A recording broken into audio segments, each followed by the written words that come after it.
আমাকে এখানে আবার কিসের জন্য নিয়ে আসলো? টাকার গরম হয়েছে? ছেলে বিদেশ থেকে 2টা টাকার গরম হয়েছে? টাকা বেশি গরম হয়ে গেছে? আমি মরে যাবো?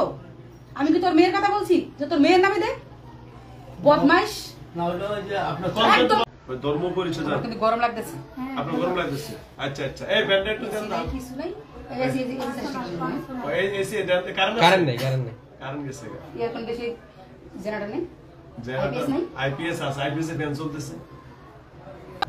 একজোখানে তার বাচ্চা পড়ে। হ্যাঁ, বাচ্চারও হুমকি দেখেন না? বাচ্চা কি ক্ষতি করছে আপনার? হ্যাঁ, কারো ক্ষতি করে না, আমি এর নিয়ে চলে যাবো শেষ। মানে এর নিয়ে চলে যাবেন আপনি? হ্যাঁ, ওরে শেষ করে একবার চলে যাবো। মানে আমি চলে গেলে আমি এর ব্লাডের সাথে মিশে গেছি, আমি অ্যাডজাস্ট হয়ে গেছি, আমি চাইলেও যাইতে পারি না। ও আমি যদি চলে যেতে ওকে নিয়ে একবার চলে যাবো। মানে তো ভালো কথা বলছে, মানে উনি যাওয়ার ইচ্ছা আছে কিন্তু ওনার শরীরের সাথে মিশে গেছে, এই জন্য চাইলেও চাইতে পারে না। এখন ভাইয়া যদি আপনাকে আমি যাওয়ার ব্যবস্থা করে দিই, আপনার কোনো কি দাবি দেওয়া আছে? আপনি যদি বলেন দাবি দেওয়া, তাও আপনারা দিব। আমি বলি নাই ওই দিন জ্বালালি খতম দিতে হবে? ও আমি বলি নাই? আমি বলি নাই আরেকখানে নিয়ে গেছিল না আমাকে? ও জ্বালালি, আমাকে ফরিদপুর নিয়ে গেছিল না?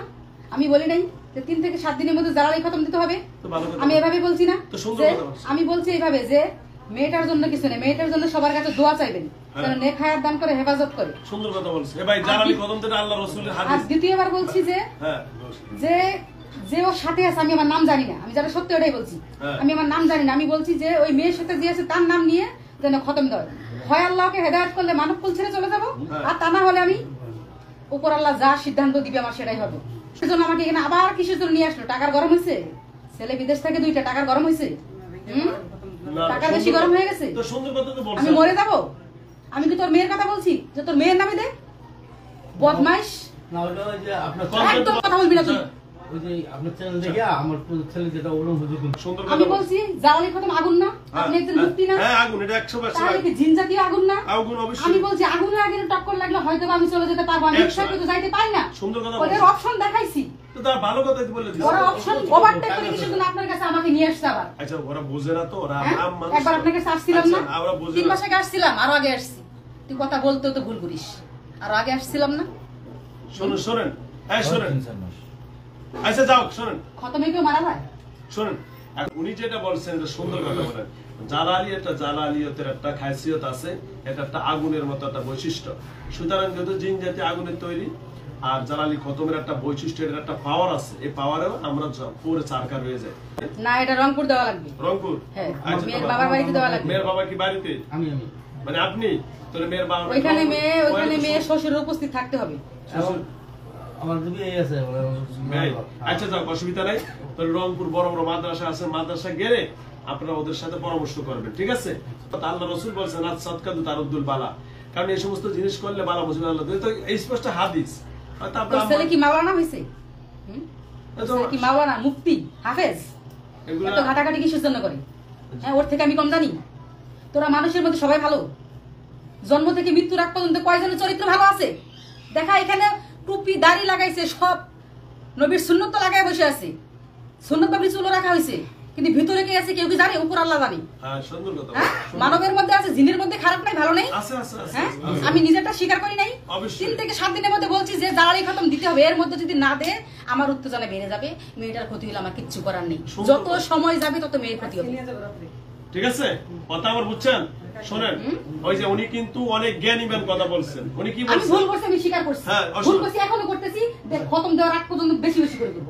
সুন্দর কথা। এখন ওরা যত ওয়েট করবে মেয়ের ক্ষতি হবে। সবসময় খেয়াল রাখবেন, একটা মানুষ যখন শুনতে পাচ্ছেন আপনারা, সবসময় খেয়াল রাখবেন, উনি কিন্তু প্রথমে কিছুই বলবে না। দেখেন, উনি কিন্তু বলছে আমি ভুল করছি। হ্যাঁ, 100% আমি স্বীকার করছি, এবং আমি ভুল করে কি করতেছি ওনার সাথে সেটাও স্বীকার করছে। দেখো, উনি ওনার সাথে শারীরিক ভাবে বিভিন্ন ভাবে জড়িত, সেটাও স্বীকার করছেন। দেখেন, আপনার আগে ওই যে ছেলেটা বসে আছেন, আলহামদুলিল্লাহ, ওই যে ছেলেটা, ওই যে আপু তুমি ভিতরে আসো, তুমি এসে আসো। মাদি এই যে এসব খাওয়াইছে না, কইছে না খাওয়ার সাথে বমি করে। আসলে কি, আমরা জিনদের কেউ কথা শুনতে চাই না। আমরা জিনদের কথা শোনাটাই হলো আমাদের, মনে করি অনেক কবিরাজ আছে, পাওয়ার দেখা যায়, এই শাস্তি দেয়, এই শাস্তি দেয়, আসলে কিছুই না। এই যে দেখেন, এই ছেলেটা দেখা যাচ্ছে, এই যে দেখেন, এই ছেলেটার সাথে আজকে আসছেন, দেখা যাচ্ছে। এই ছেলেটার কথা, আমি জিনটার কথা শুনছি, তার মনোভাব শুনছি, শোনার পর আলহামদুলিল্লাহ বলছে যে খাইলে কি বমি করে, কইছে না, খাওয়ার সাথে সাথে আলহামদুলিল্লাহ। এখন তো 2.5 ঘন্টা হয়ে গেছে, আলহামদুলিল্লাহ আল্লাহ রাখলে ভালো আছেন। এইভাবে ওনাদেরও একটা মনের চাওয়া আছে, এরও কিন্তু একটা সৃষ্টিজীব, এদেরও কিন্তু একটা মনের চাওয়া আছে। কি আমি বলছি যে আমি ওর সাথে অ্যাডজাস্ট হয়ে গেছি, আমি ওর কাছে থাকলে আমি কন্ট্রোল করতে পারেন না। আমি ওদের রাস্তা দেখাই দিছি, ওরা যত সময় অবাক করবে এই 7 দিনের মধ্যে ওই মেয়ে যদি মারাও যায় আমার কোনো আফসোস নেই, আমি রাস্তা দেখাই দিছি। আমি আপনাকে বলি আসলে কি, আপনি একজন বুঝবান, আমি একজন বুঝবান, কিন্তু ওরা তো আম মানুষ, ওরা তো আসলে আপনার কথাটা ভালোভাবে বুঝতে পারে না বা আসলে বুঝতে চায়ও না। এই জিনিসটা হলো আমাদের অবুঝের কারণ হবে। আসলে কি জিন জাতি জিনিসটা আপনার হলেন বাতাস, এই জিনিসটা আসলে আমরা মানুষটা অনেক কিছু আমরা বুঝতে পারি না। এই জন্য হয়তো আপনার সাথে সেই ভালোবাসাটা দেখাইতে পারে না বা আপনার মনের ভাবটা তারা বুঝতে পারে না, হয়তো এই জন্য দূরে দূরে করে। কিন্তু আসলে যারা আমরা কাজ করি আমরা তো বুঝি, যে যে জিনিসটা খেলা খেলে সেই জিনিসটা সে বোঝে। এই জন্য আপনার সে মনের ভাবটা আমি বুঝছি। দেখেন আপনি যত রাগান্বিত হচ্ছেন, আমি জানি আপনার মনের ভিতরে অনেক ব্যথা আছে, এই জন্য আমি আপনার সাথে কিন্তু খারাপ ভাষা ব্যবহার করি। যেটা ব্যথা আছে সেটা হলো কি আপনার মনের ভাবটা ওরা বোঝে না, ঠিক আছে? তো ইনশাল্লাহ আপনার যেভাবে বলছেন সেই ব্যাপারটা কাজটা করবেন, ইনশাল্লাহ দেখবেন ওনারা ওনাদের মতো চলে যাবে।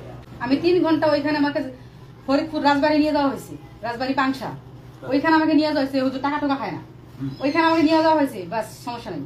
উনি দেখছে যাই হোক তর্ক বিতর্ক মারামারি যাই হয়েছে না হয়েছে, উনি আমাকে 3 ঘন্টা সময় রেস্টে দিছে যে আপনি ভাবেন কি করবেন, বুঝাইছে আপনার মতোই। আমি সিদ্ধান্তে আসছি এটাই, এই সিদ্ধান্তটা ওভারটেক করে আবার ওরা আমার এখানে নিয়ে আসছে। যাও, এটা আমি না গেলে আপনি তাড়াতাড়ি পাবেন। ওদের হলো ওদের ভুল সিদ্ধান্ত, ইনশাআল্লাহ যাও। আর তোর সিদ্ধান্ত ঠিক আছে তো? হ্যাঁ, ওকে ধন্যবাদ।